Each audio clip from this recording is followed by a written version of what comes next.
I want to ask you, Campbell, too, about super. You know, we've got this scheme now under COVID rules that you can access your super. We're told 13,000 people have taken their super, but over that period of time, there's been analysis of the bank accounts, and 40% of these people did not see any fall in their income by virtue of their bank accounts. Now, that looks to me like they perhaps rorted the system in terms of accessing super, but the tax office says we only knocked back 2% of applicants. So what's the truth? Well, look, I'm afraid not to make too much light of it, but I can't help myself on this one, Peter. Maybe they've rorted, maybe they haven't, but whatever their decision, this is the important point. Australians have taken the opportunity to claw back some of their money. It's their money. And it's just hilarious the way, particularly the superannuation lobby, who want to see the compulsory contributions ramped up even more, bleating on about this, and they might be able to save their retirements. You know what? I support Australians getting hold of their money out of the clutches of fund managers who take big fees year after year, and by the way, at the moment have done really, really badly. If they're so damn good, why didn't they see the big crash in the stock market coming and protect the portfolios of retirees? You are so true to admonish us all. Yeah. Absolutely right. It's their money. Prue, this radical proposal in Victoria, the Sentencing Advisory Council, it wants to see teenage offenders get off or have discounted sentences at the very least if they've been in care.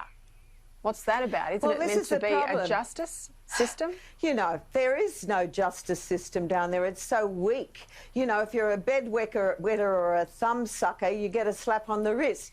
You know, this is the problem, that they've been so lenient with these thugs that they're just thumbing their noses at the law. They know they're going to get away with it.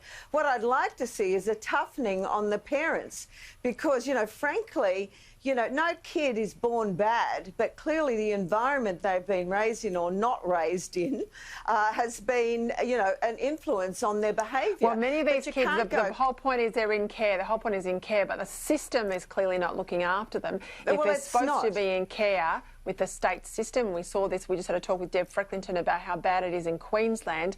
They're supposed to be cared for by the system, but clearly it's falling down. It's not working. Well, it is, and I have one challenge for the advocates of this in the Senate Advisory Council in Victoria. If you're so confident about protecting the community, about turning people around, then take personal responsibility.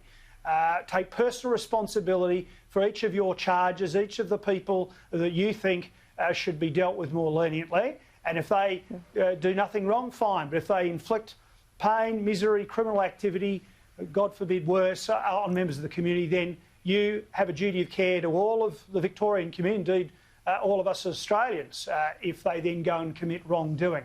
I bet they won't take that challenge, Peter, because it's purely academic. It's not unreasonable. A company director is responsible for things that happen within their company under the law. Why not people who are proposing such proposals?